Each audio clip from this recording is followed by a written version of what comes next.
नमस्कार, मुद्दा देख रहे हैं आप। मैं हूं आपके साथ नेहा दुबे। भारत और पाकिस्तान जंग के मुहाने से दो कदम पीछे लौट आए हैं, लेकिन तनाव अभी भी बरकरार बताया जा रहा है। तनाव इसलिए भी बरकरार है क्योंकि पाकिस्तान पर कितना भरोसा किया जा सकता है ये आप खुद समझ सकते हैं। लेकिन फिलहाल आपको बता दें कि जंग की आग कब भड़क जाए कोई नहीं जानता। वैसे भी पाकिस्तान की गद्दारी का इतिहास रहा है, वह कभी भी अपनी बात से पलट सकता है। इसके लिए नया भारत पूरी तरह से तैयार है। जी हाँ, भारत पाकिस्तान तनाव के बीच चीन ने भारत को एक संदेश दिया है।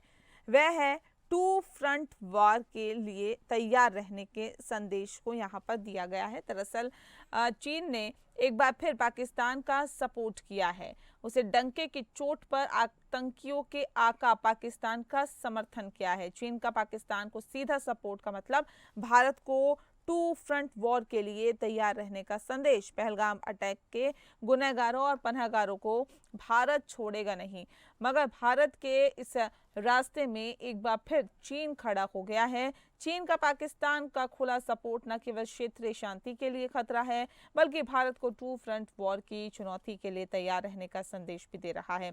ये संदेश भारत को फ्यूचर में एक साथ एलओसी के साथ एलएसी के लिए भी तैयार रहना होगा। उधर जंग के हालात के बीच अमेरिका की मौका परस्ती में भी बड़ा संदेश दिया है। भारत को अमेरिका के साथ दोस्ती भी आंख कान खोलकर करने की जरूरत है। भारत और पाकिस्तान को लेकर अमेरिका का स्टैंड भी लगातार बदलता रहा है। एक वक्त अमेरिका ने कहा था कि वो भारत और पाकिस्तान के बीच संघर्ष के बीच में नहीं पड़ेगा, ये दोनों का आपसी मामला है। वहीं तनाव के बीच अमेरिका ने पाकिस्तान को $1 अरब IMF लोन दिलवा दिया। इतना ही नहीं, पाकिस्तान जी हाँ, भारत पाकिस्तान सीज फायर के मामले में भी अमेरिका की मतलब परस्ती देखने को मिली है। सीज फायर या फिर हमला रोकने से जुड़ी हुई कोई बात भारत की तरफ से आती है, उससे पहले ही अमेरिकी राष्ट्रपति डोनाल्ड ट्रंप ने भारत और पाकिस्तान के बीच तत्काल और पूर्ण संघर्ष विराम पर सहमति बनने की जानकारी सोशल मीडिया आपको बता दें पोस्ट पर दे दी है।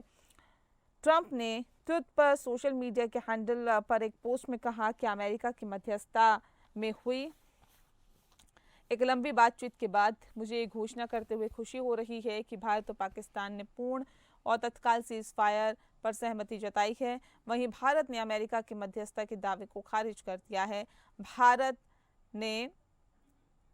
भारत के विदेश मंत्रालय ने दोनों पक्षों के बीच हमले को लेकर बनी सहमति की बात तो स्वीकार की, लेकिन अमेरिका का नाम नहीं लिया। ऐसे में दगाबाज चीन और मतलब परस्त अमेरिका से भारत को सीख लेने की जरूरत है।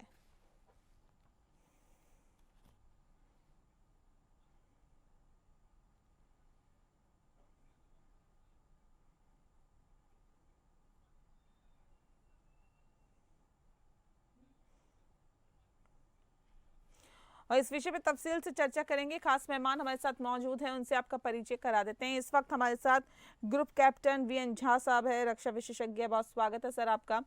हमारे साथ PC थपलियाल जी जुड़ गए हैं, रक्षा विशेषज्ञ हैं। सर आपका भी बहुत बहुत स्वागत है।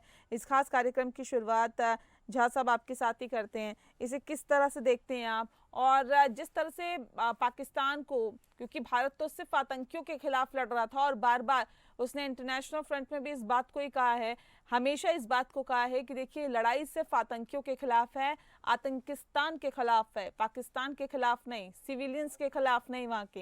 लेकिन उसके बावजूद चीन का समर्थन पाकिस्तान को, ये क्या दर्शाता है सर?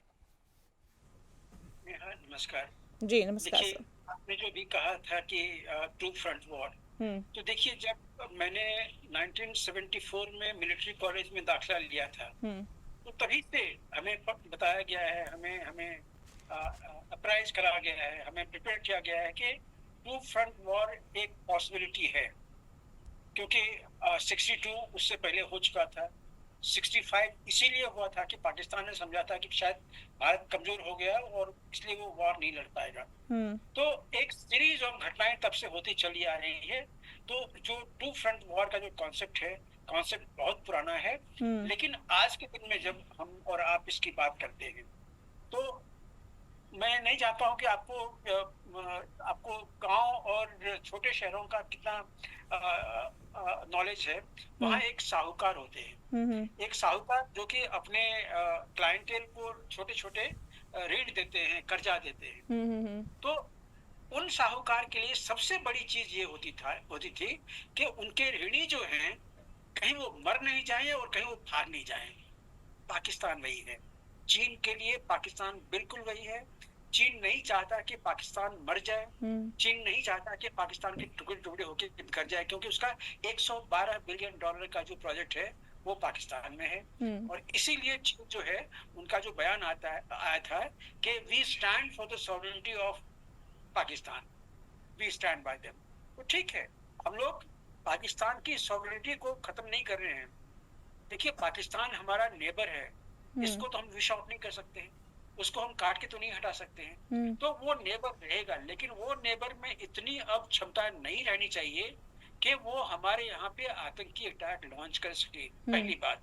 दूसरी, अगर उसने ऐसी कोई हिमाकत की तो उसको इसके मूल्य चुकाने होंगे, और बहुत बड़ी मूल्य चुकाने होंगे। इसीलिए अभी जो अटैक हुआ था जिहादी संगठनों पे नॉर्थ सेंटर्स में, ऑपरेशन सिंदूर के अनुसार से, ये ऑपरेशन सिंदूर विश्व के इतिहास में मिलिट्री डॉक्ट्रिन में एक रेड लेटर डे के तरफ में जाएगा, क्योंकि इतनी स्पेसिफिक और इतनी प्रेसाइज अटैक कभी नहीं हुआ था। अभी आप जानते हैं कि इस्राइल जो है वो हमास को दिन रात वो ठोकता रहता है, सॉरी गलत हमने शब्द यूज किया, उसको दिन रात वो लताड़ रहा है। लेकिन ये जो जिहादी हैं, ये मनुष्य नहीं है। ये आप इसको डेमन कह लीजिए, आप इसको रक्तबीज कह लीजिए, जो भी कह लीजिए, ये मनुष्य नहीं है। तो उनको आप कितना भी मारिए, उसको कोई फर्क नहीं पड़ता। और ये जो जिहादी संगठन है यहाँ के है, तो उससे वो मरे या ना मरे, हमें उससे कोई मतलब नहीं है। हमें इतना मतलब है कि आगे से वो हमारी तरफ मुंह ना करे, और अगर उसने ये हिमाकत की तो इसके लिए उसको बहुत बड़ी, बिल्कुल, इसका ट्रेलर मिल भी गया है सर। पाकिस्तान समझ चुका है कि अगर हमने कुछ ऐसा किया तो जाहिर तौर पे भारत छोड़ेगा नहीं। और इस बात का जिक्र ट्रंप ने अपने ट्विटर हैंडल पे भी किया है कि प्रधानमंत्री नरेंद्र मोदी ने मीटिंग में भी क्लियर कर दिया है कि अगर वहां से गोली चली तो यहाँ से सीधे गोले ही दागे जाएंगे, इससे कम पे बात नहीं होगी। मैं थपलियाल जी का रुख कर लेती हूँ। थपलियाल जी, सवाल इस बात को लेकर है, एक ये भी दबाव था क्या कि बहुत जल्दबाजी में ये फैसला लिया गया सीज फायर का, और उसके बावजूद भी सीज फायर का फैसला लेने के बाद भी पाकिस्तान नहीं माना? आपने देखा देर रात तक वो सीज फायर का उल्लंघन करता रहा। दबाव था चाइना का क्या कहीं ना कहीं भारत पर? देखो, जो सामने तो ट्रंप आया, और ट्रंप ने साफ तौर से कहा कि मैंने भारतीय जो सरकार है भारत की और पाकिस्तान दोनों सरकारों से रात भर बात करके, और मैंने पाया कि बड़ी सेंसिबल ढंग से उन्होंने मेरा जो प्रस्ताव है स्वीकार कर लिया, और दोनों युद्ध रोकने के लिए तैयार हो गए, सीज फायर के लिए तैयार हो गई, उन्होंने बोला। और इससे थोड़ा देशवासी विचलित हुए, क्योंकि देशवासियों की बड़ी आस्था थी। उनको जब ऑपरेशन सिंदूर के बाद जिस तरह से पाकिस्तान का रवैया सामने आया, तो देश आक्रोशित होते हुए ये चाह रहा था कि पाकिस्तान के साथ वंस फॉर ऑल समस्या का हल निकाला जाए। क्योंकि जब से भारत स्वतंत्र हुआ तब से लेकर अभी तक एक नासूर की तरह पाकिस्तान हमारे पड़ोसी के रूप में एक आस्तीन का सांप बनकर आया है, और हमेशा हमारे जो विकास के अवरुद्ध करने का और जो आतंकवाद का जो रास्ता अख्तियार करता है वो बहुत ही दुखद है और निंदनीय है। पूरा विश्व इसकी निंदा करता है। लेकिन मंगलवार को शुरू हुआ ऑपरेशन सिंदूर शनिवार को जिस तरह से खत्म हो रहा, और आज संपूर्ण रूप से खत्म हो गया। आज 12 बजे हमारे डीजीएमओ ने हॉटलाइन में पाकिस्तान के डीजीएमओ से वार्ता करते हुए ये बताया कि जो कोई भी पाबंदियां हमने लगाई थी 12, उसमें से 11 बदस्तूर चलती रहेंगी जब तक हम आश्वस्त नहीं हो जाएंगे कि पाकिस्तान सुधर गया है, या पाकिस्तान की तरफ से कोई ऐसे एक्शन नहीं हो रहा है जो देश की जनता में एक आक्रोश पैदा करे और अविश्वास पैदा करे। इसमें केवल एक कंडीशन जो ये आईपीएल की है, जो चल रहा है वहां पे मैच क्रिकेट का, ये इसकी स्वीकृति हो सकती है, इसको परमिशन मिल सकती है अभी आगे खेल शुरू करने की। बाकी 11 पाबंदी बदस्तूर रहेंगी, चाहे वो वाटर ट्रीटी हो और चाहे वो वीजा की बात हो, चाहे जो हमारे डिप्लोमेटिक रिलेशंस हमने तोड़ के रखे हैं, जो व्यापारिक रिलेशन हमने तोड़ के रखे हैं, वो वैसे ही रहेंगे। लेकिन इन सब के बीच में जो अविश्वास सा हुआ है हमारे को, हमारी देश की जनता को, कि आखिर हमारे जो शिमला समझौता था पाकिस्तान और हमारे बीच में, उसमें हमेशा ये था कि हमारा कोई भी समस्या होगी हम द्विपक्षीय बात करते हुए उसका हल निकालने का प्रयास करेंगे। लेकिन जिस तरह से कश्मीर इशू पे आगे ट्रंप आया या अमेरिका आया, ये चिंतनीय विषय है। इसको किस तरह से हम ले रहे, अब तक तो ऐसा लग रहा है कि सरकार की कोई नबज दबा रखी है ट्रंप ने, बहुत बुरी तरह से दबा रखी है, क्योंकि हमारा देश इतना कमजोर तो नहीं था। आपने देखा होगा कि इजराइल जो हमेशा अमेरिका के हथियारों से पलता है, ताकत हासिल करता है, उसने भी ट्रंप का कहना मानना बंद कर दिया था। जब ट्रंप ने आते ही दूसरे ट्रंप में पहला ऑर्डर दिया कि इजराइल स्टॉप इट, फिर उन्होंने बोला जो यूक्रेन और रशिया का युद्ध है स्टॉप इट। उन लोगों ने ट्रंप को अनसुना करते हुए बदस्तूर अपना जो एक्शन रहा वो चालू रखा। लेकिन हिंदुस्तान पे क्या हो गया कि जो वो बिल्कुल ऐसा हो गया स्टैंड स्टिल। ये हमारा है कि आखिर कौन सी ऐसी सिचुएशंस हैं जो मेरे देश को ठीक है, हालत में लाते हैं। ठीक है सर, इस पे हम बातचीत करेंगे क्योंकि ये बहुत इम्पोर्टेंट इशू है। अब समझने की जरूरत है कि आखिर ट्रंप का कहना क्यों माना गया, क्या वजह इसके पीछे, और इस युद्ध से मतलब जो युद्ध वाले हालात थे, जो तनाव था, इसे युद्ध तो नहीं कहेंगे, जो तनावपूर्ण हालात था उससे किसको क्या मिला, ऐसी क्या सिचुएशन आ गई कि भारत को भी सहमति बनानी पड़ी। थपलियाल जी भी हमारे साथ जुड़े हुए हैं, झा साहब भी जुड़े हुए हैं। झा साहब देखिए, इससे पहले तो अमेरिका ये कह रहा था कि ये दोनों का आंतरिक मामला है, दोनों अपने आप समझे, फिर एकदम से उनकी एंट्री हो जाती है, पूरे स्थिति पर वो नजर बना के रखते हैं ट्रंप, और उसके बाद जब ट्रंप बातचीत करते हैं तो ट्रंप की बातों को मान लिया जाता है। क्या वजह इसके पीछे आप समझते हैं? देखिए, ट्रंप की बात को मान लिया जाता है ये तो बात तो नहीं है, क्योंकि ट्रंप ने कहा था ऑपरेशन सिंदूर से पहले ही कि दोनों देश जो है वो नरमी बरते हैं, लेकिन भारत तो नरमी नहीं बरता। भारत तो सिंदूर लेके चढ़ पड़ा, और ऑपरेशन सिंदूर इतना अधिक सक्सेसफुल था कि ये पूरे विश्व के मिलिट्री ऑपरेशन में एक रेड लेटर डे के तरफ में इस तरह ये देखा जाएगा, बिल्कुल प्रिसाइज, एकदम प्रेसिजन के साथ में जितने 9 टारगेट्स चुने थे उन टारगेट्स पे हमला किया और अपना काम पूरा कर लिया। तो इस तरह का जो ऑपरेशन था वो सर्व सराहनीय है, हम सब लोग उसको सराहना करते हैं। लेकिन उसके बाद जो हुआ, जब पाकिस्तान ने रिटालिएट किया और उसने उसी दिन 7 तारीख को इसने कुछ जगहों पे हमले किए थे, जिसके लिए कि भारत शायद श्रग ऑफ कर लिया था। लेकिन 8 तारीख को 9 तारीख को जो हुआ, ये हमारे लिए एक थोड़ा सा सरप्राइज था कि भारत थोड़ा सा पैसिव क्यों रहा। हमने वो सारे हमले जो थे उसको हमने बेकार कर दिए, जो हमारा एयर डिफेंस सिस्टम था वो उसको सारा कुछ बेकार कर दिया। लेकिन मिलिट्री की एक डॉक्ट्रिन होती है नेहा, कि if you are in a position to struck your enemy, you must struck your enemy so that enemy doesn't strike you, always put enemy on to defence.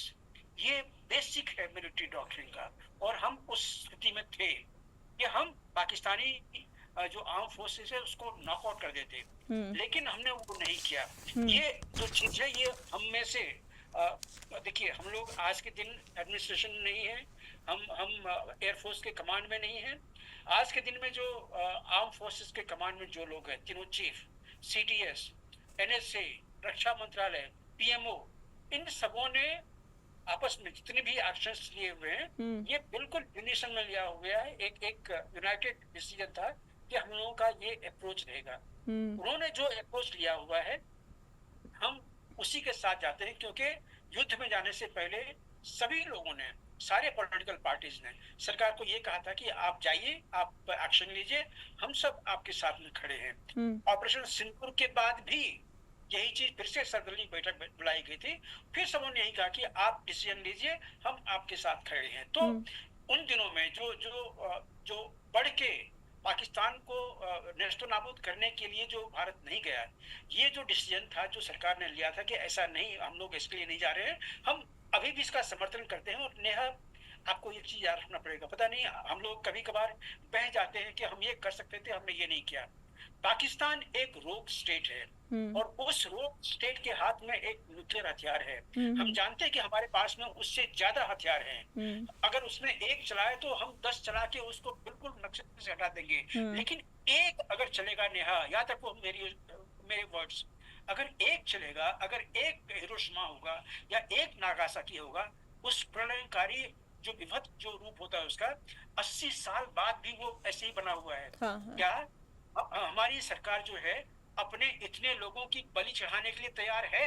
हम और आप यहाँ पे टीवी शो पे बैठे हुए डिबेट कर रहे हैं, हमारे और भी पैनलिस्ट हैं, थपलियाल जी भी हैं, क्या हम चाहेंगे कि हमारे जो मैं और मेरे परिवार, आप और आपके परिवार, थपलियाल जी उसके परिवार के उस स्ट्राइक में हम लोग जल जाएं?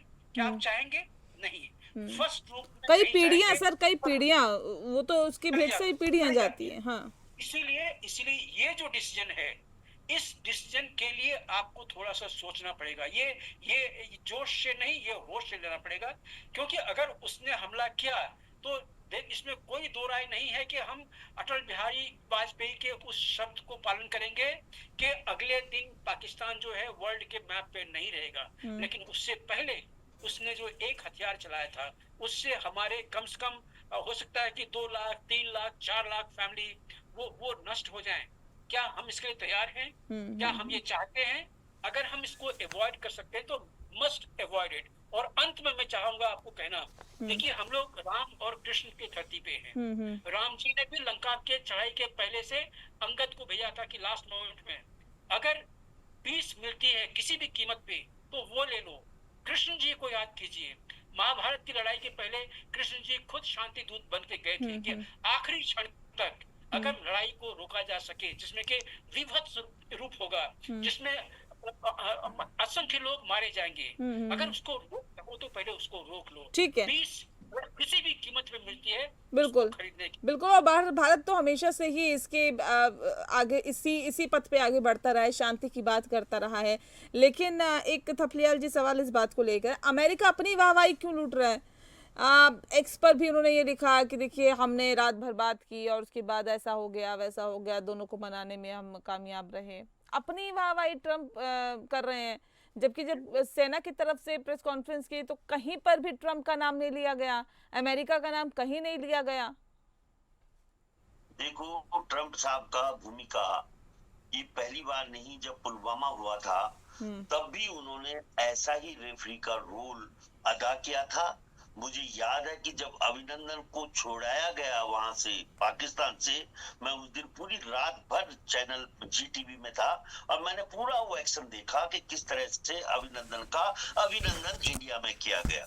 और उसमें जो सुबह ट्रम्प ने उस समय भी बोला कि मैं बहुत खुशखबरी मिलने वाली है आपको, वो हमेशा एक उनका व्यवहार ऐसा है ट्रम्प का। और उसी व्यवहार के तहत उन्होंने कल भी एक ऐसे मौके पे बोल दिया कि अगर 2 घंटे रुक जाते तो शायद है कि भारत का चेहरा बच जाता। लेकिन भारत को शर्मसार होना पड़ा जो हमारी राजनीति को, क्यों राजनीति ने वैसे भी, अगर ऑपरेशन सिंदूर हुआ था तो हमारे जो प्रधानमंत्री जी ने पूरा का पूरा भार आर्मी को सौंप दिया था। उन्होंने ऑपरेशन सिंदूर में कहा कि फौज जब चाहे अटैक करे, पहलगाम का बदला ले, जब समझे कि उचित है, जो भी उचित कदम है फौज को मैं खुली छूट देता हूं। उन्होंने पहले ही अपने पूरा जिम्मेदारी आर्मी के ऊपर डाल दी थी। लेकिन जब आर्मी के ऊपर डालते हुए 3 दिन के बाद जब मैं देख रहा हूं कि जो हमारा विदेश मंत्रालय का जो विक्रम मिश्री जी थे, किस तरह से वे बहुत ही अच्छे ढंग से सच्चाई के साथ प्रेस कॉन्फ्रेंस हो रही थी। उन्होंने गोदी मीडिया को भी लताड़ा कि उछल कूद के न्यूज मत दो। उन्होंने सच भी बताया कि देखो ट्रम्प के साइड से ऐसे आया। लेकिन हिंदुस्तान की ट्रोल आर्मी ने किस तरह से उनको ट्रोल किया, हम बोलते हैं कि कौन है वो लोग जो ट्रोल करते हैं, और क्यों हमारे प्रधानमंत्री चुप रहते हैं? वो ट्रोल आर्मी को क्यों नहीं रोकते जब वो इतने यशस्वी और इतने 56 इंच के छाती वाले लोग हैं? ट्रोल आर्मी एक ऐसी हो गई है कि हमारे विक्रम मिश्री जैसे विदेश मंत्री जिनका अपना एक रिकॉर्ड है, उनको भी जो उंगली करके और उनके परिवार तक जाती है, उसमें बहुत शर्मसार हुआ। लेकिन एक चीज हम जरूर देखेंगे कि ऑपरेशन सिंदूर में भारत ने इन 3 दिनों में बहुत कुछ सीखा। भारत ने जाना अमेरिका का नेचर सीख लिया सर। अमेरिका के नेचर से क्या सीखने के लिए मिला? अमेरिका देखो, हम तो अमेरिका ने जिस तरह से हमें पाकिस्तान के समकक्ष रख दिया है, शायद जिस तरह से उभरेंगे वो भविष्य के गर्भ में। और IMF से लोन भी दिलवा दिया पाकिस्तान को। बिल्कुल, वो भी दिला दिए। दूसरा आप ही देखिए कि हमारा जो ऑपरेशन था, सिंदूर ऑपरेशन, जो वार की स्थिति में पहुंच गया था, और उसको कौन खत्म कर रहा है? DGMO लेवल के लोग। डीजीएमओ पाकिस्तान में DGMO। अरे हमारा रक्षा मंत्रालय किस लिए बैठकें कर रहा है? किस लिए हमारा प्रधानमंत्री बार बार बुला कर, क्या ये लोग नहीं कर सकते थे बात? कि ऐसा हो गया है। DGMO युद्ध रुकवा रहे हैं, ये बहुत बड़ा सवाल आज देश के आगे है कि क्यों हमारी लीडरशिप भाग रही है जवाबदेही में। ठीक है, कार्यक्रम के आखिरी पड़ाव में हूँ। एक आखिरी सवाल झा साहब, क्या बोलेंगे कार्यक्रम के अंत में? ये कह रहे हैं एक बहुत बड़ा सवाल है, DGMO के स्तर के जो अधिकारी हैं वो युद्ध को रुकवाने का काम कर रहे हैं, मतलब वो तनावपूर्ण माहौल को सही करने का काम कर रहे हैं। देखिए नेहा, मैंने 39 इयर्स आर्म फोर्सेस में सर्विस किया हुआ है। DGMO ने अगर ये डिसीजन लिया हुआ है तो आइसोलेशन में कभी नहीं लिया होगा। मैं नहीं जानता हूँ उन्होंने कैसे उन्होंने डिसीजन लिया हुआ है, लेकिन उन्होंने आइसोलेशन में नहीं लिया होगा। उनको ब्रीफिंग दी गई होगी और तभी। और ये आप जब डिस्कशन करते हैं ना, हम लोग काफी उत्तेजित हो जाते हैं अपने सिर्फ थॉट को लेके। आप देखिए कि रोज के हिसाब से जब ये डिसीजन सीज फायर तो नहीं, पॉज का जब लिया गया था, तो उससे पहले भी 3-4 मीटिंग हुई थी हाईएस्ट लेवल पे। प्रधानमंत्री, रक्षा मंत्री, तीनों चीफ, CDS, NSA सबों की एक मीटिंग हुई थी उससे पहले। तो किस लेवल पे ये डिसीजन लिया गया होगा? DGMO एक आर्म्स है, उसको एक्सिक्यूट करने के लिए एक आर्म है। तो अगर हम में से अगर कोई बिल्कुल जानता है कि नहीं DGMO ने अपने आप ये डिसीजन ले लिया, तो वो कह सकता है। हाँ, उनको ब्रीफ किया गया होगा, उसके बाद ही कोई डिसीजन लिया गया होगा। बहरहाल वक्त की कमी है सर, बहुत बहुत शुक्रिया। हाँ हाँ हाँ हाँ, इस चीज को मान के चलिए आप कि अगर जो युद्ध की विभीषिका को अगर कोई पहचानता है तो वो नहीं चाहेगा कि भारत पाकिस्तान के युद्ध में बीच में युद्ध हो, क्योंकि पाकिस्तान के पास में न्यूक्लियर आर्सेनल है, वो रोग स्टेट है। अगर आप अपने लोगों की बलि चढ़ाने के लिए तैयार हैं तो बिल्कुल जाइए, पाकिस्तान को मिटा दीजिए नेक्स्ट डे। लेकिन आपके पास जो एक हिरोशिमा रह जाएगा, उसको लेके आप अपने आप को क्या कभी क्षमा कर पाइएगा? नहीं कर पाइएगा। तो इसीलिए मैंने कहा था कि अगर पीस किसी भी कीमत पे अगर आपको मिले तो वो लेने की कोशिश कीजिए। और यहाँ पे मैं सर, वो बात तो ठीक है आपकी, लेकिन ये अंतर्राष्ट्रीय चेहरा जो सामने आता है ना आतंकवाद को लेकर, ये भी एक साफ हो जाता है। अगर हमारे लोग अगर न्यूक्लियर रेडिएशन से मरेंगे तो अंतरराष्ट्रीय कम्युनिटी आगे क्या करेगी? वो यहाँ पे उनको दूध पिलाएगी क्या? नहीं, मेरा कहने का मतलब है सबको साथ में आने की जरूरत है ना। बार बार इस बात को तो कहा जाता है कि देखिए आतंकवाद के खिलाफ हम सब साथ में हैं, लेकिन जब एक्शन उठाने की बात आती है, सब मिलकर ही इस चीज का मुझे लगता है खात्मा कर सकते हैं। आतंकवाद का एक इकलौता इंसान नहीं कर सकता या इकलौती कंट्री नहीं कर सकती। कम नॉलेज जो होता है वो बहुत खतरनाक होता है। क्या कोई आतंकवाद को आज फिनिश कर पाया है? देखिए इसराइल क्या कर रहा है पिछले 1.5 साल से, एक छोटे से हमास ऑर्गेनाइजेशन को खत्म करने की कोशिश कर रहा है लेकिन नहीं कर पा रहा है। ठीक है। अरे यहाँ आज के दिन में पाकिस्तान में 60 जिहादी ऑर्गेनाइजेशन है और पूरे दुनिया में 300 से ज्यादा है, जिसमें से कि ट्रेडेड ऑर्गेनाइजेशंस अबू सयाफ, अल बद्र, अल बर्क, अल फरान, अल कायदा और अल कायदा के सारे रीजनल एफिलिएट्स सारे कॉन्टिनेंट के, अल शबाब, अल अंसार, अल नुसरा, बोको हराम, हक्कानी नेटवर्क, हरकत ग्रुप, और नाम लेते जाइए, आईसिस। ठीक है सर, मैं माफ कीजिएगा रोक रही हूँ यहाँ पे आपको क्योंकि वक्त की कमी है सर। बहुत बहुत शुक्रिया आप दोनों मेहमानों का हमारे साथ इस खास चर्चा में शामिल होने के लिए। मुद्दा में फिलहाल के लिए इतना ही। नमस्कार।